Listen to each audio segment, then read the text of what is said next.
The globally distributed thing. I mean, yes, we can connect with Iranian and Chinese bloggers, we can share ideas with people behind all sorts of geographical and political boundaries, but it was ridiculously hard for my editors to talk to the editor in the cutting room next door to them. Because we'd taken away the shared spaces, we'd taken away the free time where they could chat over a beer, and many of them were, even 10 years ago when I started getting into this, were spending more time on bulletin boards on the web, talking to other editors and other companies than they were to the person next door to them. So there's this ridiculous disconnect going on. So the ability to cross some of that with the technology appealed to me. The near instant aspect of it is something that still really troubles lots of corporates. And in fact, broadcasters like the BBC, I mean, one of my friends was in the King's Cross train when the bombs went off. And like many, he was coming out with his mobile phone taking pictures. Unlike most, he was uploading them immediately to Flickr.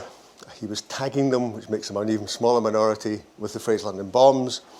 Within an hour and a half, Wired had got in touch and asked if they could use his pictures on their front page on the internet. At the same time, BBC journalists were being kept away from anything interesting by the emergency services. We didn't trust them with fancy phones. And even if they'd had fancy phones, they couldn't have got the pictures back through the firewall.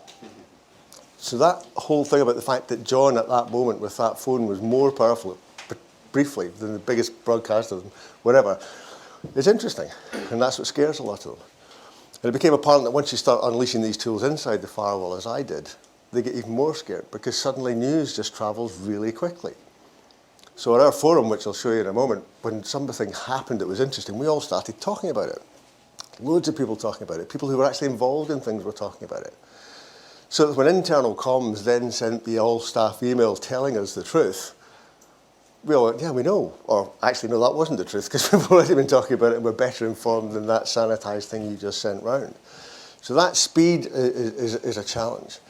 But the reassuring thing to me, and I think what eventually gets people comfortable, and nowadays I get asked to go and try and help other big bureaucratic international type organisations to get their heads around this. The reason that I can eventually make them feel comfortable is that it's about people.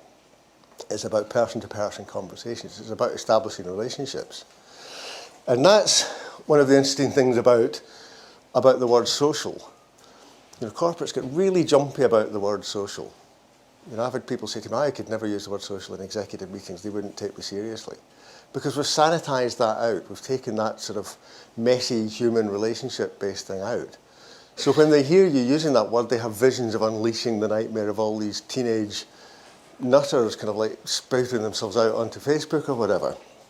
And in fact, in my last workshop that I did inside the BBC before I got made redundant, actually, funny story about being made redundant, about a week before, I'm the Director of Knowledge Management. A week before I got made redundant, I got asked to take part in a high-level meeting about how to prevent knowledge leaving the organisation.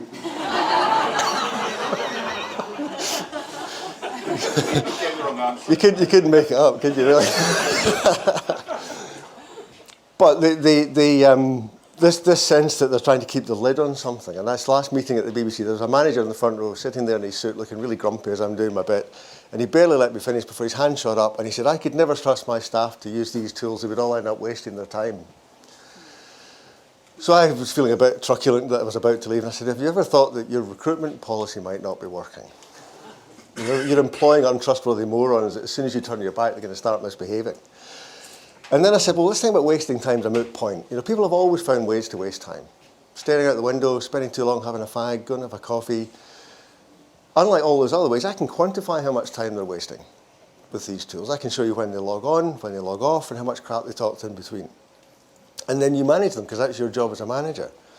So he still didn't like this. And eventually said, okay, how do you spend your working days? And he said, I go to lots of meetings. So it's going back to some of the stuff David talks about, the fact that this sense of busyness, of work, of going home after a hard day with all these to-do lists that you know you're never going to do, is somehow important.